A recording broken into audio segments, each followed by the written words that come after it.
les agradecemos por participar de manera virtual en esta mesa verde que estamos organizando en el IEP. Esta ponencia es titulada Retos y desafíos del uso de TIC en el contexto del COVID-19. Educación y aspectos normativos. En esta ocasión vamos a conversar con Roxana Barrantes del IEP y Sandro Marcone de culturadigital.p y colaboración.p. Bueno, Roxana es del IEP, es economista de la PUC, PhD de Illinois en Urbana-Champaign. Ella es profesora principal de la PUC y también investigadora principal del IEP. Bueno, también tenemos la presencia de Sandro Marcone, como les comentaba. Él tiene más de 20 años dedicado al diseño y creación de programas, interfaces y plataformas para el aprendizaje digital en el sector público y privado.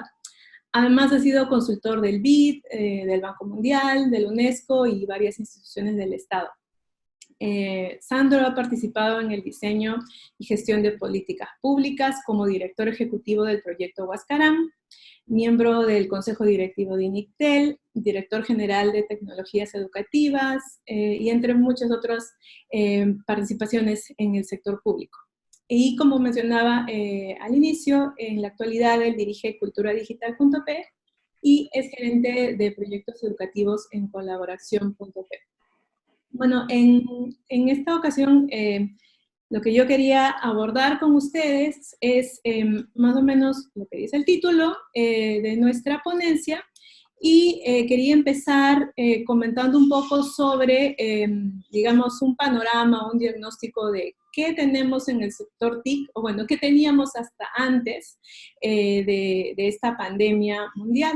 En el Perú y en otros países de la región, desde el IEP tuvimos la oportunidad de desarrollar un proyecto llamado After Access. Bueno, este se desarrolló en África y en Asia, pero en nuestra región tuvimos este proyecto que nos permitió recoger información a nivel nacional, de varios países, sobre los usos de Internet, sobre qué valoración hacen las personas el uso de Internet, para qué finalidades utilizan el Internet, y también para visibilizar ciertas brechas. Entonces, este estudio que desarrollamos bueno, específicamente en Perú, entre 2017 y 2018, ¿qué nos dijo? Nos dijo que alrededor del 70% de la población peruana ha utilizado Internet alguna vez en su vida, eso sí, a grandes rasgos.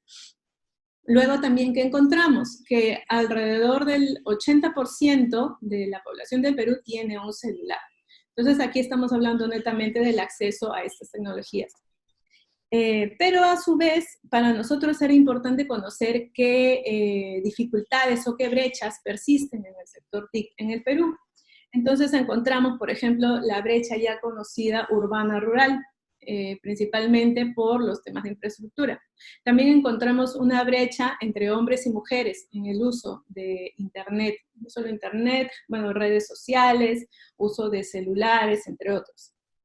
Además, también hay una brecha en términos de grupos etarios. Los más jóvenes, como sabemos, son quienes más utilizan estas tecnologías, mientras que los adultos mayores quedan muy por detrás.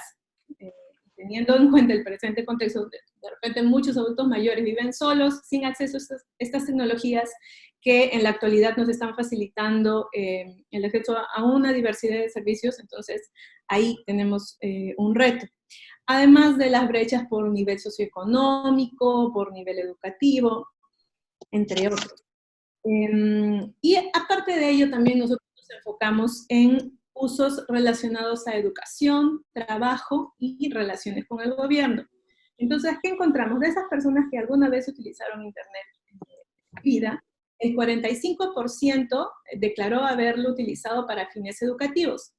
Y dentro de estas actividades educativas que nosotros denominamos, las principales, con mayor porcentaje, eran las de noticias educativas y webs para estudiar. En el tema laboral, el 27% de estos usuarios de Internet declaró haber utilizado para fines laborales, principalmente para revisar ofertas de empleo y para participar en grupos de Facebook de su trabajo. Por último, está el tema de relacionarse con el gobierno. Entonces encontramos que tan solo un 12% de los usuarios de Internet habían efectivamente hecho uso de Internet para este fin, y principalmente eran consultas y para obtener información del gobierno. Entonces, con todo este panorama y estos ámbitos en los que vemos que las TIC tienen actualmente todavía mayor potencial para generar beneficios para la población, yo quería comenzar preguntándoles a cada uno de ustedes, antes de esta situación, ¿qué retos o dificultades ya ustedes habían identificado en el sector de TIC y educación o en el sector TIC en general? Y bueno, y que además de todos esos problemas que ya teníamos, ¿qué nuevos problemas se han añadido? ¿Qué nuevos retos tenemos en este contexto actual?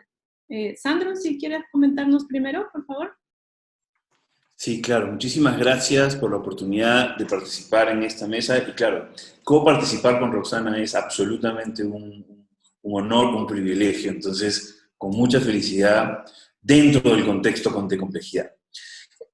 Creo que es importante hacer como un statement inicial, una declaración inicial, ¿no? Creo que es, porque aunque les va a sonar a obvio, recordarlo de vez en cuando no está mal, que es, el Internet no es un fin en sí mismo, ¿no?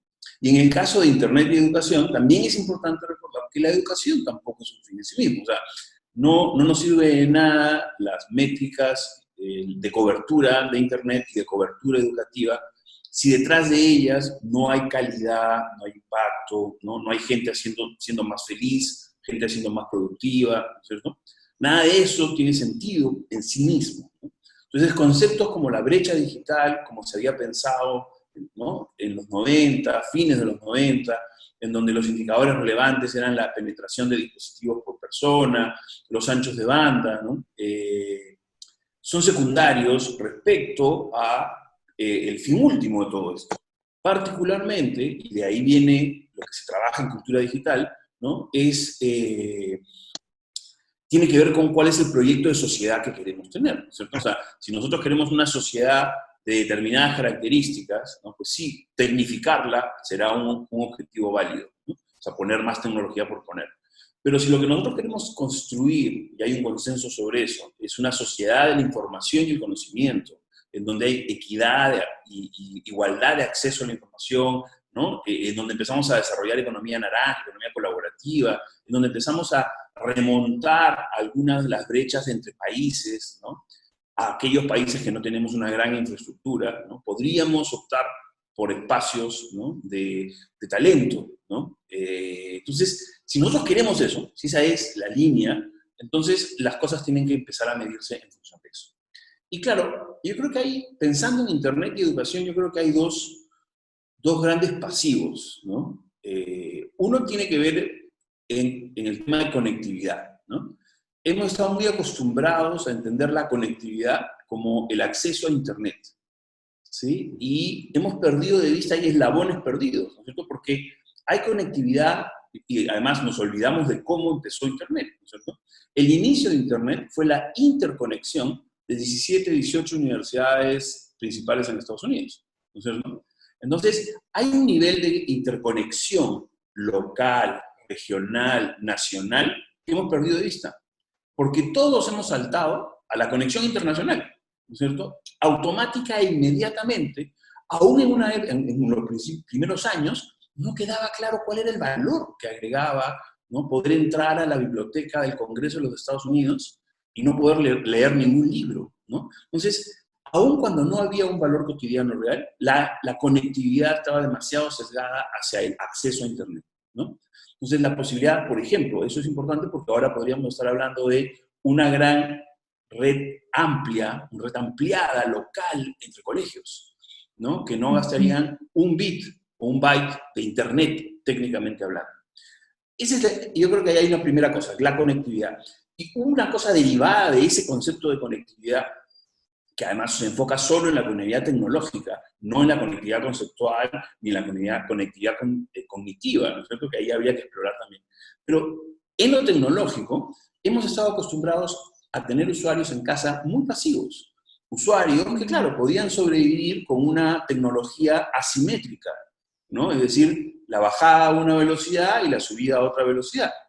Y la mayor parte de ellos, yo me atrevería a decir que más del 90% no tenía idea de qué significaba eso realmente. ¿No es cierto? Que cuando contrataba esa tecnología asimétrica no sabía realmente cuáles eran los límites de la conectividad agresiva. Lo otro que también llega a su límite en una situación como esta, en el rubro de conectividad, es la diferencia entre la velocidad declarativa, la velocidad nominal y la velocidad real. Ese 40%, el que aceptemos que nos den 40% de lo que nos vendieron, ¿no? Es complicado, ¿no? Y encima ahora resulta que los usuarios somos los que tenemos la culpa y los que tenemos que dosificar nuestro uso de Internet. Hay muchísimos estudios que han estado mirando en un uso actual de teletrabajo y educación y no deberíamos bajar de 400 o a 600 kbits por computadora simétricos, subida y bajada, ¿no es cierto? Porque sin una buena conexión simétrica, no podríamos estar haciendo lo que estamos haciendo hoy, probablemente. Y de hecho, claro, nosotros lo podemos hacer porque nuestra conexión asimétrica, ¿no? Estamos sobrecomprando, porque además recibimos solo el 40%, ¿no? y tenemos un ancho de banda más grande. Algo paralelo, creo que otro pasivo, tiene que ver con la red dorsal, ¿no? Y claro, no soy objetivo con la red dorsal, o sea, tengo que aclararlo ya. Soy subjetivo con la red dorsal. En el 2013, el Ministerio de Educación le mandó, 2012, el Ministerio de Educación le mandó un documento a Proinversión para iniciar una asociación público-privada para la interconexión de 35.000 locales escolares. En el directorio de Proinversión está el Ministerio de Transportes y Comunicaciones. Esa iniciativa se paró, se detuvo, primero durante 6 meses, sin explicación alguna, y luego, ¿no?, con la explicación de que la red dorsal iba a resolver el problema de los colegios, ¿no es cierto? Y han pasado ya casi 10 años, ¿no?, y no hay un solo colegio conectado operativo a través de la red dorsal. ¿Sí? Entonces yo creo que esos son los dos pasivos con los que nos encuentra COVID-19. Gracias, Sandro. Sin duda, estos pasivos no solamente son para el tema educativo, sino en general para nuestra vida diaria y para todo lo que necesitamos en este contexto actual. Roxana, ¿tú podrías comentarnos en el ámbito normativo, en general, de las TIC, las telecomunicaciones, esas dificultades que ya habían anteriormente y qué nuevas dificultades tenemos en este contexto? Por favor. Muchas gracias, buenos días. Es un gusto ser parte de esta mesa y también el gusto de estar sentada con Sandro y con Ailín. Sandro ha sido uno de los primeros que ha estado trabajando sobre el uso y conversando y poniéndonos, digo, conciencia, ¿no? Dándonos un poco de preguntas críticas para darnos conciencia de lo que es usar Internet. Entonces yo suelo citar a Sandro permanentemente cuando trato de participar y dar algunas ideas sobre este tema. Yendo a la pregunta y al contexto, lo primero, mirando el Perú, es que esta crisis ha venido en un momento que los operadores de telecomunicaciones no andaban tan bien financieramente. Y eso es todo un reto, porque es bien complicado poder invertir, mejorar la infraestructura y la última milla y lo que se dice la capa de aplicativos, si es que no tienes los recursos financieros para hacerlo, ¿no? Entonces uno empieza a mirar qué es lo que ha pasado con la regulación, cómo así la regulación no ha logrado resolver lo que se llaman brechas de mercado. O sea, ¿cuáles han sido estos cambios mínimos en la regulación o mínimos o no tan fuertes en la regulación que hubieran sido, pero no nos ayuda?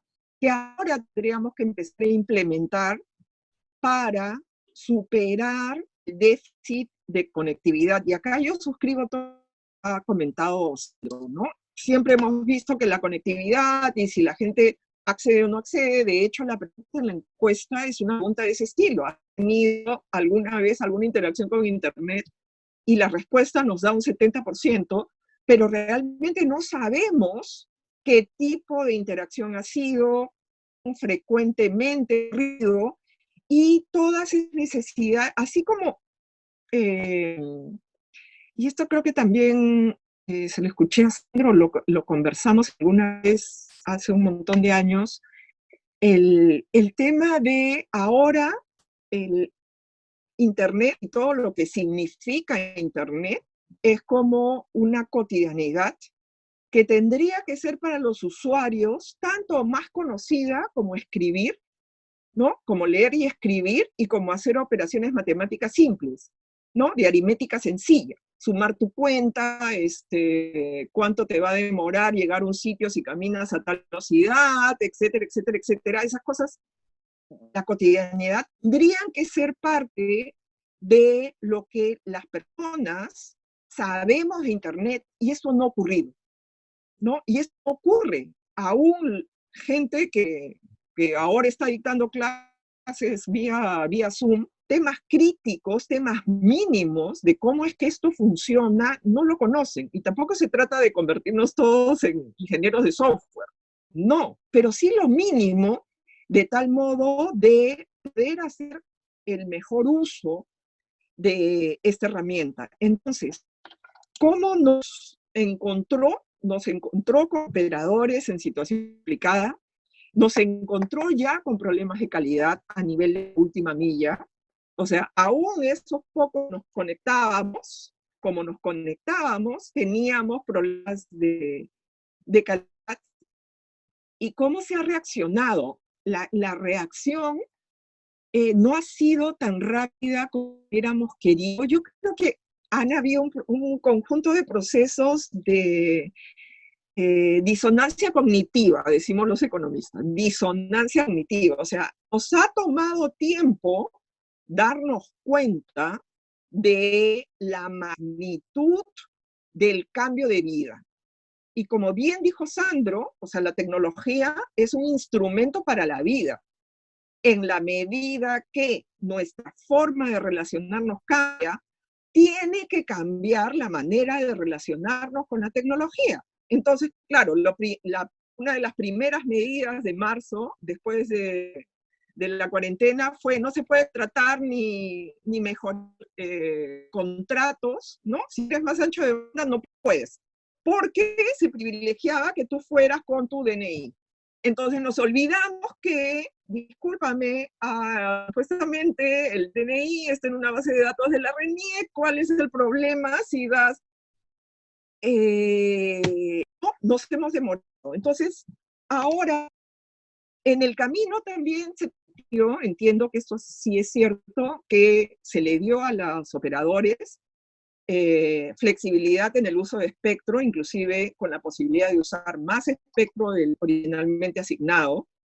Y la otra cosa que yo estoy tratando de seguir, ¿qué está pasando a nivel internacional? Esta mañana, por ejemplo, hubo un webinar de una persona del Internet Society, la sociedad de Internet, que tiene todo un manejo de los nodos que son tan críticos para el enrutamiento del tráfico.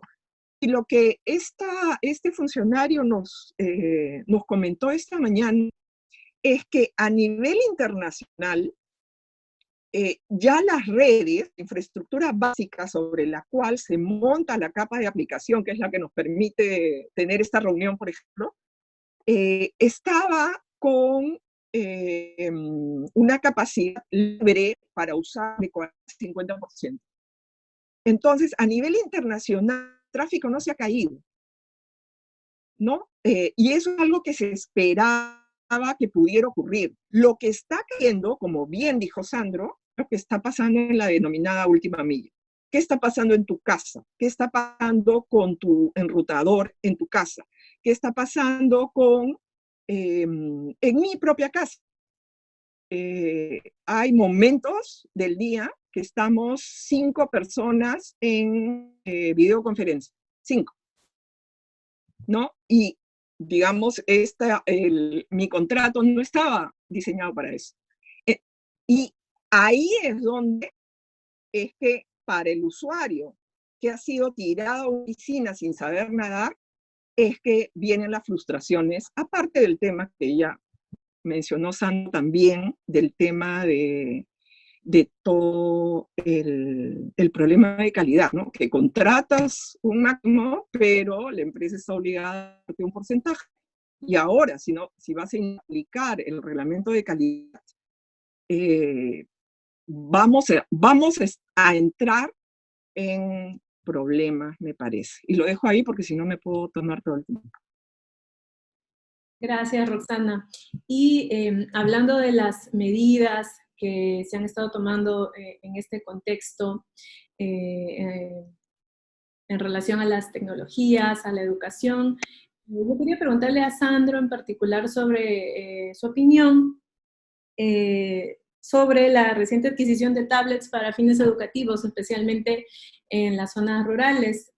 Hace algunas semanas se hizo este anuncio, mencionando incluso que dichas tablets cuentan con ya el internet incorporado y que no habría ningún problema. Sandro, ¿qué reflexiones nos puedes compartir sobre este tema, por favor? Sí, claro, creo que es un tema muy, muy relevante, ¿no? Porque yo creo que hay dos tipos de personas ante este anuncio, ¿no? Aquellos que recuerdan Huascarán, una laptop por niño, ¿no? O sea, todos estos intentos de megaproyectos de llevar equipamiento, ¿no? En el caso de Huascarán era equipamiento y conectividad, ¿no? a las escuelas, ¿no? Entonces los que recordamos todo eso, ¿no? Suenan todas las alarmas. Y claro, y hay el otro tipo de persona que escucha, ¿no? Esto y eventualmente puede haber algún tipo de opción, ¿no es cierto? De decir, bueno, no es una mala medida. Siempre que me preguntan por esto, yo quisiera recordar la secuencia, porque creo que la secuencia de hechos en este caso lo es todo. Lo primero que ha pasado es COVID-19, ¿sí? Y las escuelas dejaron de funcionar presencialmente. Ante eso, muy rápidamente, con una buena reacción y gracias a que había muchas cosas avanzadas en el sector público y en el sector privado, el Ministerio de Educación saca un proyecto educativo, se llama Aprendo en Clase, ¿no? Y Aprendo en Clase, además de tener contenidos, ¿no? Tiene una plataforma, o sea, en este caso lamentablemente solo web, ¿no es cierto? Pero es una plataforma robusta que permite generar procesos en los chicos, no solo contenidos. Los contenidos son audiovisuales, ¿no? Son cortos, tienen una serie de estándares bastante interesantes en términos de lo que diría calidad.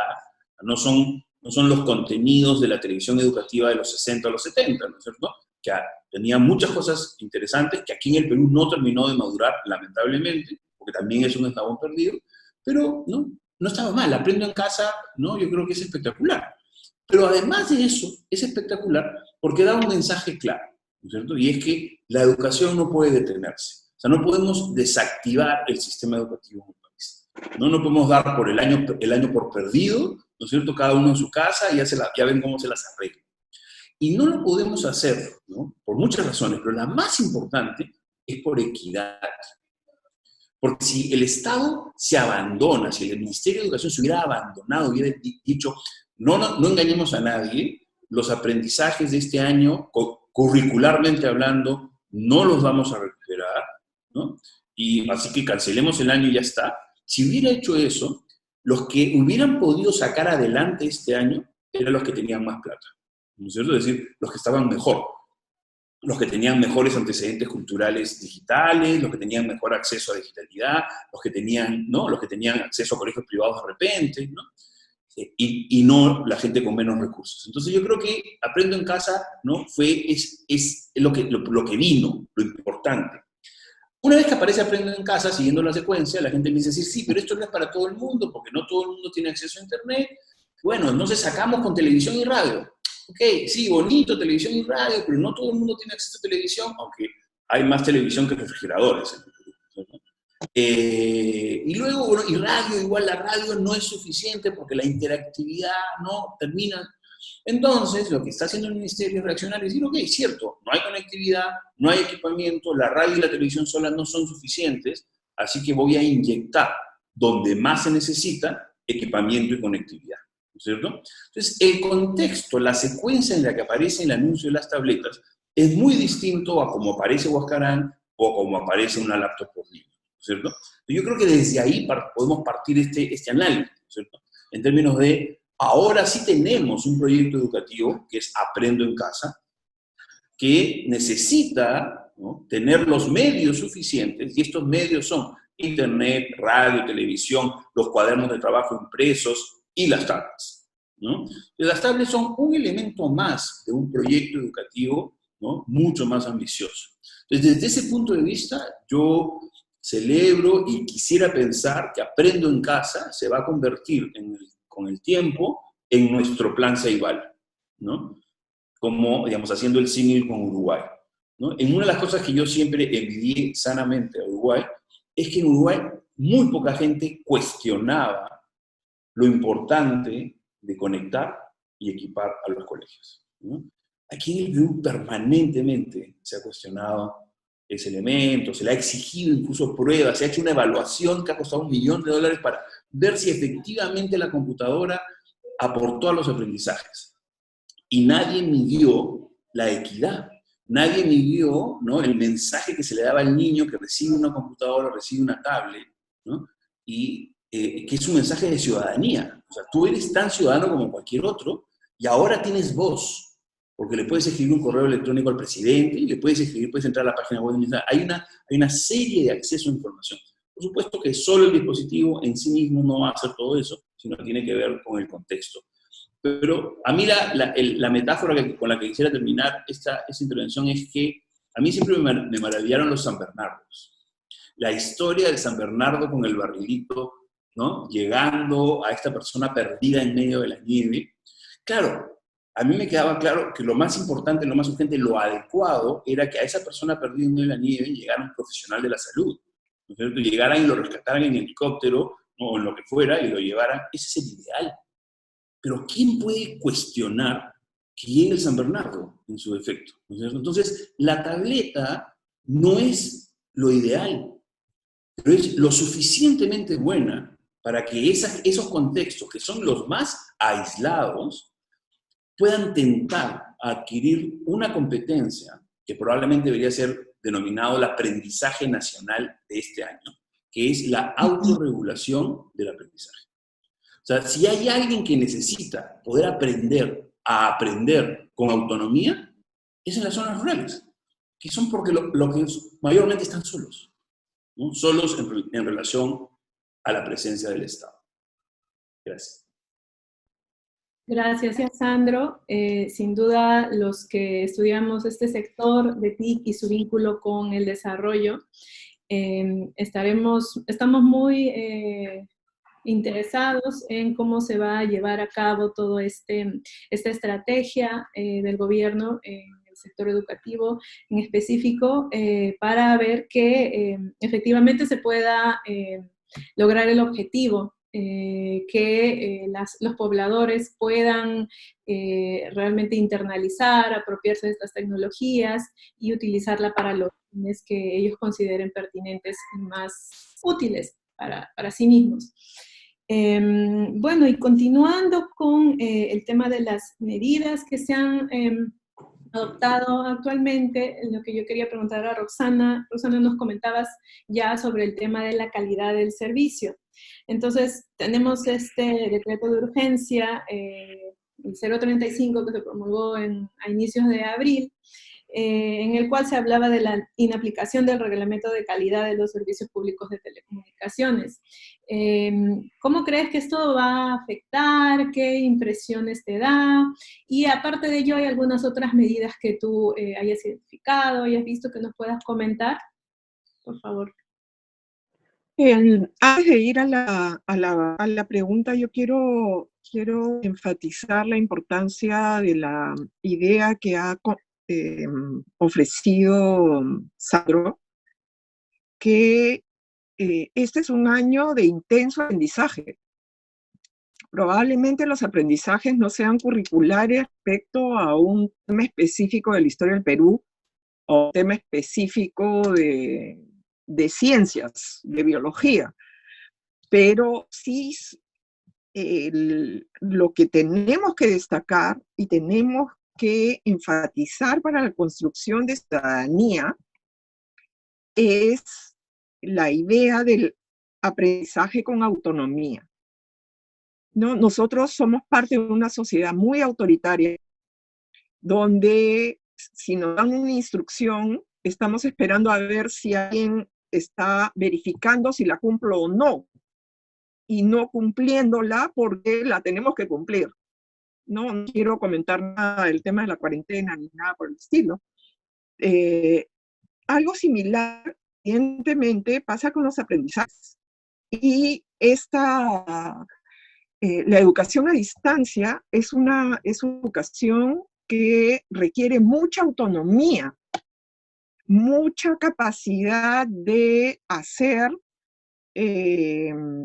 un horario, cumplir con tu horario, decidir cuánto tiempo le vas a dedicar a leer, etc.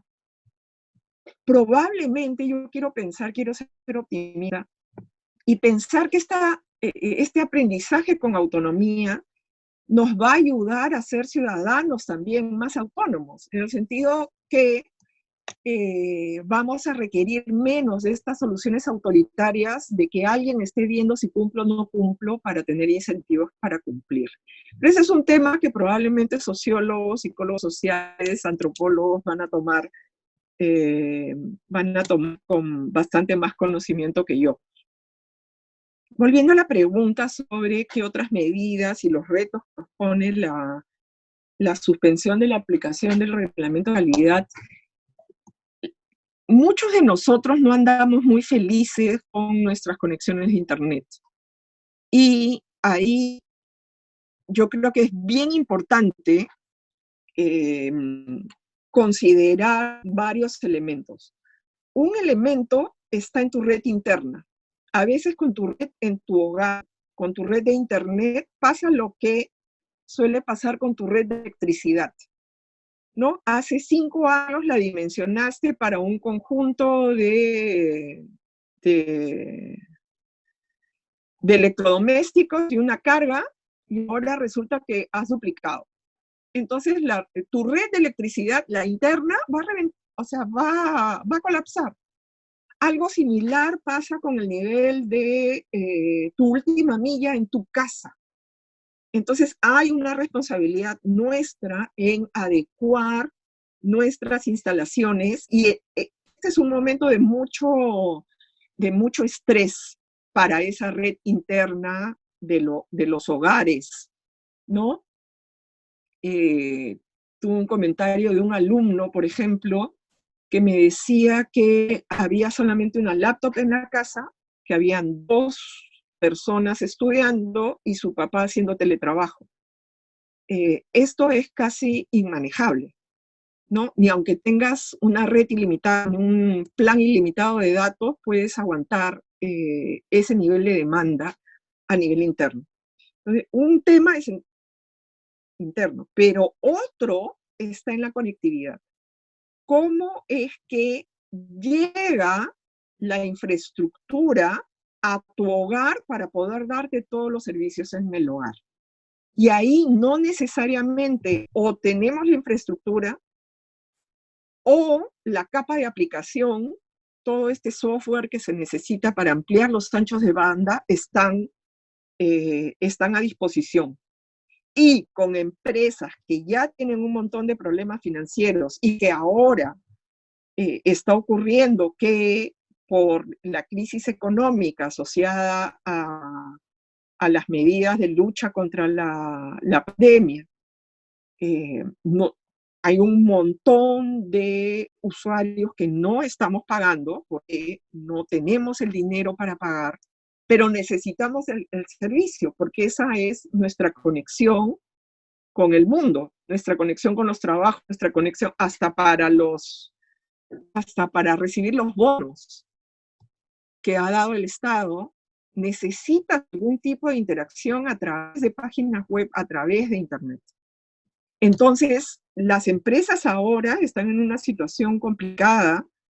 Escuchaba la semana pasada al operador de BTR en Chile que decía que estaban más o menos aguantando, pero que la situación a corto plazo va a requerir algún tipo de apoyo por parte del Estado para que estas redes se puedan mantener, puedan estar al nivel de operatividad que los ciudadanos ahora demandamos, ¿no? Y yo creo que eso es bien importante de tener en consideración. Gracias, Roxana. Y bueno, Sandro nos hablaba con anterioridad del Plan Ceibal en Uruguay, de cómo se ha podido impulsar en ese país el desarrollo de las TIC para beneficio del sector de educación. Aparte de esa experiencia, Sandro, ¿hay alguna otra que tú hayas identificado en particular, de la cual puedas darnos así, digamos, como puntos clave para que determinaron el éxito de estas estrategias o iniciativas y que crees que puedan ser particularmente relevantes en el contexto actual? Por favor. Sí, claro. Lo primero que quería era agarrar un par de cosas que creo que tienen que ver, que ha mencionado Roxana, que creo que tienen que ver también con el asunto educativo, ¿no? Creo que, y Roxana ya lo había dicho desde su intervención anterior, ¿no? Este tema del Internet no está en el dominio hogareño de nadie, ¿no? O sea, siempre, en una pareja, pues hay alguien que es más manual, ¿no? Hombre o mujer, ¿no es cierto?, que es capaz de cambiar los plomos, entiende, ¿no?, es capaz de cambiar un caño. Yo creo que el tema del Internet no está en el dominio hogareño de nadie, ¿no? Incluso es más duro que la televisión, ¿no? A veces había un chiste, ¿no? A ver, personas con mucha educación, a la hora de comprar una televisión, la veían dura, ¿no? Entonces, hay un tema con la tecnología, ¿no?, que pone unas barreras y unos desafíos en el hogar, que siempre fueron superficiales, no fueron problemas de fondo, aparentemente, hasta llegar el COVID-19, ¿no? El COVID-19 nos hizo dar cuenta que el hogar, ¿no?, si juntamos en el hogar en capas, ¿no?, la diversión, el estudio y el trabajo, ¿no?, se convierte en una unidad productiva distinta, ¿no?, a como era pensada antes, ¿no? Y claro, con suerte, cuando aparezca la vacuna del COVID-19, vamos a pensar en una normalidad. Pero, ¿y la nueva pandemia? ¿No? O sea, algunos expertos hablan de que en 10 meses o en un año vamos a enfrentar algo así. Yo dudo que desaparezcan las pandemias, o sea, desaparezcan los virus de este tipo, ¿no? Creo que lo único que va a suceder es que esto va a ir cada vez más, ¿no? Y que tenemos que empezar a construir economías y sociedades que respondan, no sé si llamarlo, a una virtualización o a una digitalización. Entonces, por eso es muy relevante lo que decía Roxana. O sea, tenemos que empezar a aprender, a entender un poco más qué significa Internet en nuestras vidas. Y, por lo tanto, entender que el Internet está lento, ¿no?, es una consecuencia obvia de haber duplicado el número de computadoras en la casa, ¿no es cierto? Y eso, claramente, no tiene que ver con la conexión a Internet, sino con la planificación y entender que como una tubería de agua, 5 caños abiertos es distinto que un caño abierto, ¿cierto? Entonces, hay un montón de sentido común y de conocimiento cotidiano que necesitamos tener en Internet ahora, que ya no solo se trata del entretenimiento. Bueno hubiera sido que le hubiéramos dado, ¿no?, énfasis en ese momento, sino que ahora también se trata de la educación y de la productividad del país, ¿no? Entonces, es interesante totalmente. Ahora, sí creo que por el otro lado, ¿no?, hay un mea culpa que tienen que hacer los operadores en términos de haber sobrevendido, ¿no? Yo creo que, de alguna manera, las campañas de marketing de los operadores en todo el mundo, no solo en el Perú, están enfocadas en la velocidad, porque era un concepto marketero fácil de poner, ¿no es cierto?, aunque la gente no entendía lo que era velocidad. Bueno, ahora les está pasando factura, ¿no es cierto? Haber vendido velocidad, haber vendido, ¿no?, marcas que hacen alusión tanto a la velocidad, les está pasando, les está cobrando la factura porque la gente tiene esa sensación. prometieron algo que no podían cumplir, y no podían cumplir desde el principio, no podían cumplir contractualmente. Es por eso que solo estaban obligados a cumplir un porcentaje de lo que habían vendido.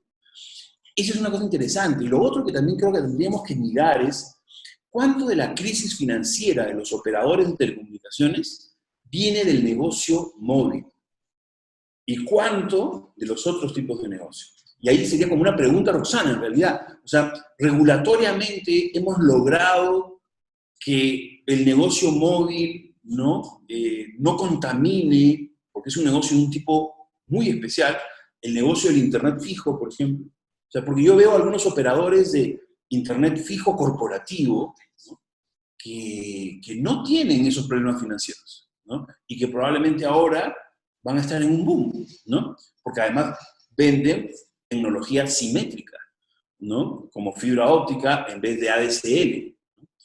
No solamente eso, cuánto el regulador estuvo presente en esta decisión, y no sé quién y cómo se tomó, de crecer en ADSL y no crecer en cable módem, ¿no es cierto? Que no era una decisión menor, porque una tecnología era simétrica y la otra era asimétrica, ¿no? Entonces, ahí hay unas preguntas interesantes que, desde el punto de vista regulatorio, que de repente podrían ayudar hacia adelante.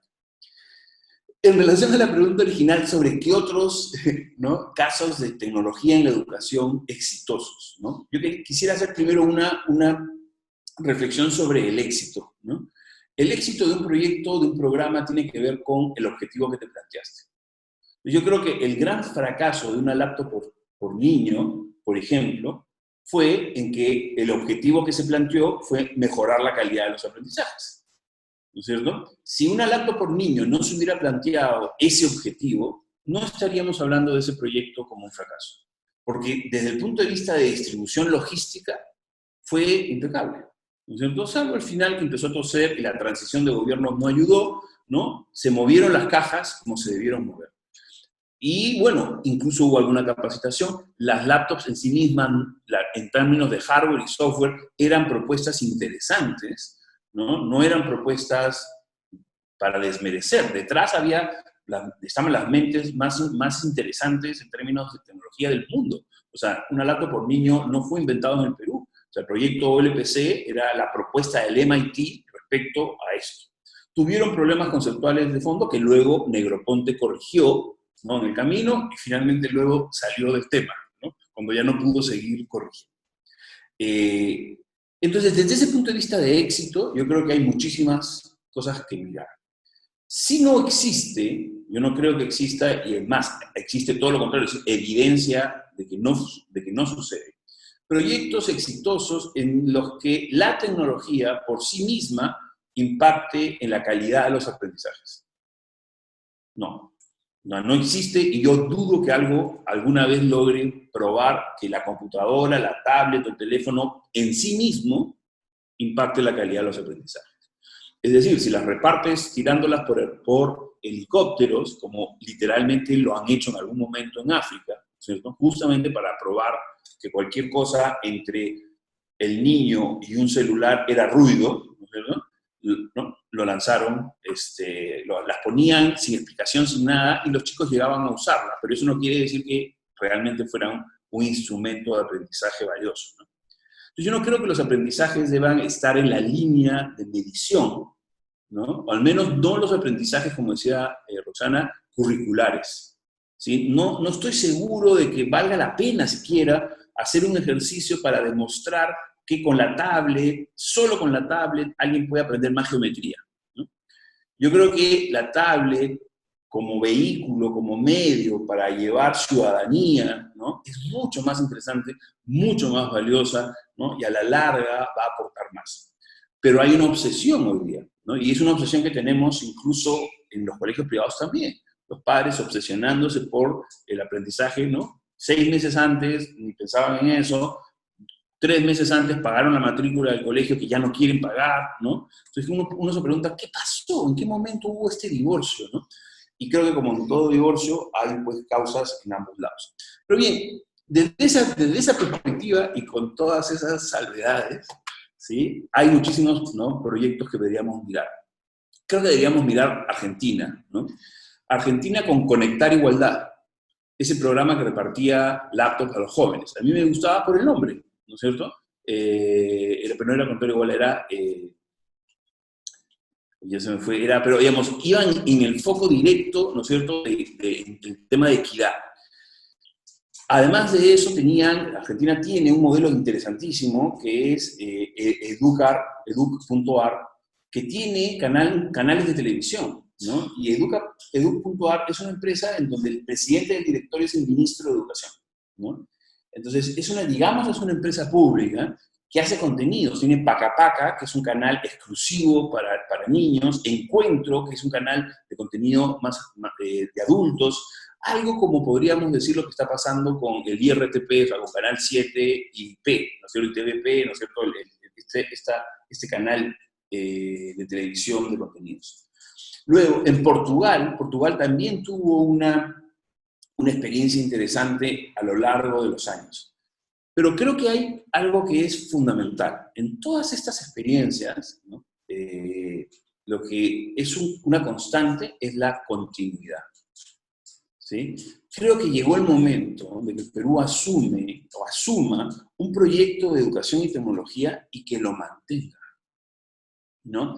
Que los que están trabajando hoy día en el ministerio tengan una parte de su energía, una gran parte de su energía, tratando de que ellos, sus propuestas, sus programas y sus oficinas duren más que las tablets, ¿no? Porque en realidad, ¿no?, lo que ha sucedido es que las OLPCs han durado más que el proyecto Una Laptop por Niño, ¿no? Todavía podemos encontrar XO en las escuelas, ¿no? Pero ya se ha desmantelado la gobernanza, la institucionalidad de esos proyectos.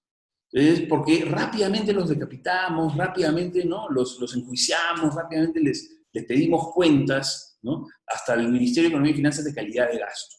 Soy el primero en creer que la gestión pública tiene que estar basada en evidencias y que obviamente tiene que haber resultados de calidad, ¿no?, y no solo reportes de actividades. Pero en este caso, ¿no?, el común denominador de lo que yo he visto en otros países es continuidad, ¿no?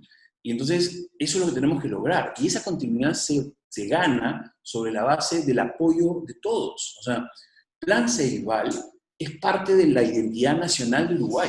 Están orgullosos. Las ceibalitas, ¿no? El Plan Ceibal es como para nosotros hablar de gastronomía, ¿no? O sea, nosotros tenemos, el Ministerio de Educación tiene un desafío comunicacional, si quiere, hasta de marketing, ¿no?, de comunicación política, ¿no?, de incidencia inversa, ¿no?, para lograr que la población se apropie de Aprendo en Casa y que no se discuta de que tiene que existir, que más bien hagamos que sea de calidad. Pero esta cosa fundacional del todo o nada, de prende y apaga, ¿no?, nos ha llevado a deambular en los últimos 20, 25 años. Teníamos una posición de liderazgo en la región que perdimos por falta de continuidad. Eso. Gracias, Sandro, por siempre recordarnos que la tecnología no es un fin en sí mismo. Y bueno, también preguntarle ahora a Rosana si quieres comentar algo sobre los aspectos regulatorios que mencionó Sandro. De lo contrario, te pediría nos puedas dar tus reflexiones finales para ya ir cerrando esta mesa verde. Gracias.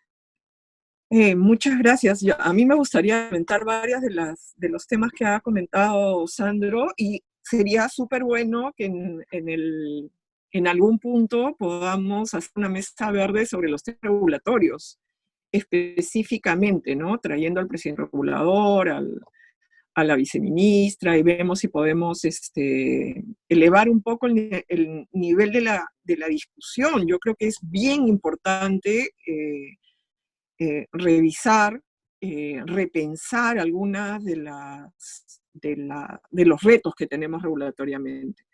Pero hay tres temas como parte de reflexiones finales que, si bien no los hemos comentado, y yo también espero que podamos armar mesas de discusión. Uno es sobre, Sandro lo puso bien, ¿no? Dijo educación, productividad y entretenimiento, ¿no? Podremos llamarlo EPE, ¿no? educación, productividad, entretenimiento. En este momento, en los hogares, somos unidad de producción y consumo, ¿no? Hacemos actividades productivas, los que podemos teletrabajar, actividades educativas, tenemos que hacerlas casi todo. Y el tema de entretenimiento, yo realmente, y esto lo vengo diciendo hace mucho tiempo, ¿no? Parecería que el hecho de ser pobre te prohíbe como ser humano entretenerte. Y eso me parece realmente como que una de las mayores expresiones de desigualdad, ¿no? Dado que tú eres pobre y recibes un bono y yo te estoy ayudando porque yo pago impuestos, tú no tienes derecho a tener un televisor. Hasta en el negocio familiar de un informal, tú trabajas todo el día, haces el diario, porque es hacer el diario, y por eso te vas al día siguiente a comprar para comer para el diario. El refrigerador no es necesario, no es parte de la necesidad vital, pero entretenerte sí, y el televisor te da ese entretenimiento. Yo creo que tendríamos que, dentro de las dimensiones de desigualdad, empezar a conversar de la importancia del entretenimiento. Por suerte, a raíz del tema de la importancia que ahora tienen los trabajadores de la cultura en sus diversas dimensiones, estamos empezando a traer el tema de cultura. Pero nuevamente, para los pobres no tienen derecho a tener televisor. Parecería que eso se lee de muchos comentarios. Ese es el primer tema. Creo que merece una remirada al derecho de entretenimiento que tenemos los seres humanos. El segundo tema es el tema de ciberseguridad, ¿no? En todos los foros en los que he estado participando, he estado escuchando en tráfico de internet, subidas en video, en bajadas de páginas web, y también en los ataques de ciberseguridad, ¿no? A nivel del tráfico mundial y del tráfico local. Y nuevamente, así como decía Sandro, lo puso bastante mejor, este dominio hogareño no solo no incluye las necesidades de derrotamiento, de equipos, tampoco conocemos bien cómo protegernos de los temas de seguridad. Y en tercer lugar, y estoy segura que esto va a merecer una mesa verde específica, el tema de inclusión financiera. No puede ser que nuestro celular no esté atado a un mecanismo de transferencia de dinero. Y ahora esto nos ha dado, como se dice en el box, un recto de derecha, ¿no? Y nos ha noqueado totalmente. O sea, cuán difícil ha sido hacer efectiva la ayuda del Estado a quien lo necesitaba y tenía un celular, y tiene un celular, debido a que este número telefónico está asociado a ningún mecanismo de intercambio de dinero. Gracias. Gracias, Roxana, por estos temas que sin duda nos da para muchas otras mesas de discusión y más participantes. Bueno, Sandro, ¿quieres compartirnos algo, tus reflexiones finales, por favor? Sí, efectivamente yo creo que hay algunos cambios estructurales, ¿no? que todavía estamos empezando a intuir, pero que no terminamos de dimensionar. Yo quería hacer una reflexión, o sea, adscribo absolutamente los temas que ha planteado hacia adelante Roxana. Creo que hay que empezar a pensar ya también en cómo y cuándo vamos a regresar a las escuelas, ¿no? Eso no es un tema menor, ¿no es cierto? Implica, es transversal, ¿no es cierto? Hay temas de salud pública, pero va a haber también temas de nivelación, ¿no? Porque, como ya habíamos dicho, en este periodo, los que más van a... O sea, ya se sabe que la tecnología, ¿no?, le aporta más a los que más tienen. O sea, ¿no? Si hay una cosa probada de los impactos tecnológicos, ¿no?, es que el que tiene más capital cultural digital le saca más provecho, ¿no? Entonces, hay un tema de nivelación que el sistema educativo se va a tener que enfrentar. Hay también un tema de movilidad escolar, ¿no? En el regresar a la normalidad, lo que va a suceder es que mucha gente entendió que escogió mal el colegio al que metió sus hijos. Otra gente va a entender que sus hijos deberían estar en un colegio público, no en un colegio privado, ¿no? Tenemos que encontrar una modalidad de portabilidad escolar, ¿no es cierto? Algo que les permita, ¿no?, asimilar la alta movilidad que va a haber, ¿no? Y yo creo que claro, que no lo hemos mencionado demasiado, pero así como el tema regulatorio, hay otras cosas que el Estado, ¿no?, se ha dejado poner en posición adelantada, ¿no es cierto? En términos de, por ejemplo, lo que comentaba Roxana sobre el celular, de todas maneras. ¿Y por qué digo el Estado? ¿No es cierto? Porque, no porque crea que el Estado tiene que hacerlo todo y la gestión privada no tendría que haber tomado, pero ya sabemos que los bancos en el Perú no son audaces, ¿no? Y mantienen un status quo que se les permite, ¿no? Eso solo hay que mirar y comparar las tasas de interés de los préstamos, de las cosas, ¿no es cierto?, internacionalmente, y lo vamos a saber. Por eso el Estado tiene que intervenir. ¿Pero cómo? No se trata de una ley, ¿no? Además es importante porque ahora que ha salido el decreto legislativo 1476, que se mete en el modelo de negocio y en el mecanismo de costeos de los colegios, creo que hay que hablar mucho sobre eso también, ¿no? Para algunos, ¿no?, ya comentaban en las redes que era, claro, se había asesinado la microeconomía, ¿no? Yo creo que en realidad, de repente, lo que está viéndose es que los colegios o la educación no debería estar sujeta a la oferta y la demanda, no sé. Ahí hay muchísimo por discutir también en términos de el reconstruir la comunidad educativa, la educación privada, la educación pública. Ha puesto el dedo en la llaga el COVID-19. Pero lo que quería decir era el DNI, o sea, el Documento Nacional de Identidad, ¿no? Tenemos un DNI electrónico que es físico, ¿no? Que además, si tú quieres tener el DNI electrónico, tienes que pagar, y tienes que pagar más que por un DNI físico. Cuando si el DNI electrónico estuviera realmente pensado de una manera digital y profunda, que era lo que planteaba Roxana sobre el asunto del celular, ¿no? Ahí el celular solo tendría que poder gestionar el DNI, ¿no es cierto? El DNI virtual, como constructo, como concepto. Y detrás de ese concepto, detrás de esa trazabilidad, vienen las transacciones financieras y las no financieras. En general, todas las transacciones, ¿cierto? Pero claro, mientras que sigamos teniendo algunos espacios de siglos pasados, ¿no? Digamos, no tengo nada contra los notarios, pero el rol que juegan los notarios públicos es también una demostración, ¿no?, de que no vemos lo que está pasando, ¿no? O dejamos que no nos dejamos dorar la píldora, ¿no? Y los caminos hacia la digitalización del Estado empiezan a estar mediatizados por intereses subalternos, ¿no?, que deberíamos poder romper sobre la base de presión social y de presión y de consensos y de presión de expertos. Pero y nuevamente solo agradecerte a Elim, ¿no?, por la oportunidad, a Roxana, ¿no?, al IEP en general, y claro, y más oportunidades como estas creo que son las que necesitamos. Muchas gracias, Sandro, gracias, Roxana.